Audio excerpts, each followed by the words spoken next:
Venezia Channel, siamo a Venezia, siamo in questo bellissimo salone delle feste dell'Hotel Monaco e siamo a Extraordinary Food and Wine.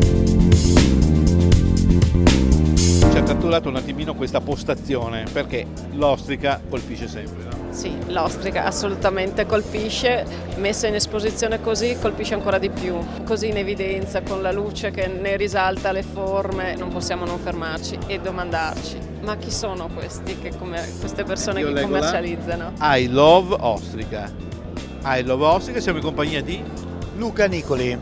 Luca. Allora, come nasce? Intanto ho saputo che voi arrivate dalla zona di Bergamo. Esatto.